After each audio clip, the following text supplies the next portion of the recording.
J'ai transmis le VIH à plusieurs personnes. La confession de Vanessa. Bonjour à tous. Aujourd'hui, je vais vous raconter l'histoire de Vanessa, une jeune femme de 25 ans, dont la vie a basculé dans l'obscurité avant de trouver la lumière à travers le regret et la confession. Vanessa était une jeune femme pleine de vie, belle, ambitieuse, avec des rêves d'avenir.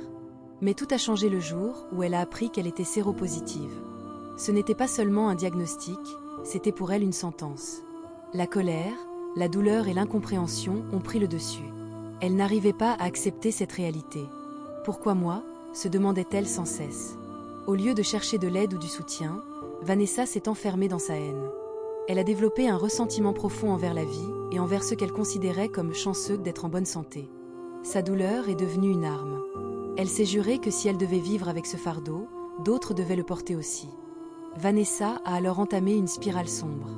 Elle enchaînait les rencontres, séduisait sans difficulté grâce à son charme naturel. Elle ne révélait jamais sa condition. Son objectif était simple, transmettre le virus. Peu importait la personne, homme, femme, jeune, moins jeune. Elle était prête à tout, jusqu'à même explorer des relations lesbiennes, non pas par attirance, mais par désir de répandre sa douleur. Chaque sourire qu'elle offrait cachait une intention sombre. Chaque regard séducteur était une promesse empoisonnée. Elle vivait dans une illusion de pouvoir, croyant que contrôler la vie des autres apaiserait sa propre souffrance. Mais avec le temps, la façade a commencé à s'effriter. Les visages des personnes qu'elle avait blessées la hantaient. Le poids de ses actes devenait insupportable. Chaque rire, chaque moment de solitude, chaque silence lui rappelait ce qu'elle avait fait. Un jour, Vanessa a rencontré quelqu'un de différent, quelqu'un qu'elle n'avait pas prévu d'aimer. Cette personne l'a vue au-delà de son masque, a touché un cœur qu'elle pensait mort. L'amour, le vrai, celui qui ne cherche pas à détruire, mais à guérir, a ravivé en elle une humanité qu'elle croyait perdue. Face à cette personne, Vanessa n'a pas pu mentir. Elle a tout avoué. Pour la première fois, elle s'est vue à travers les yeux de quelqu'un qui croyait en elle.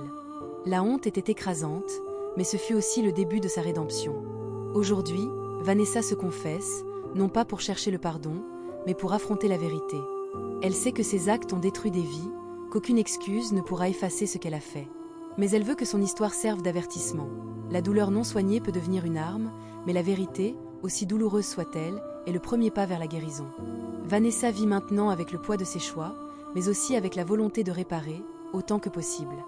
Elle travaille avec des associations de prévention, partage son histoire pour sensibiliser, pour empêcher que d'autres, pris dans le même piège de la haine et du désespoir, ne fassent les mêmes erreurs. Car au fond, derrière chaque monstre, il y a souvent une personne blessée. Et derrière chaque blessure, il y a une possibilité de guérison. Abonnez-vous, cliquez sur j'aime, commentez et partagez. À bientôt pour une nouvelle vidéo.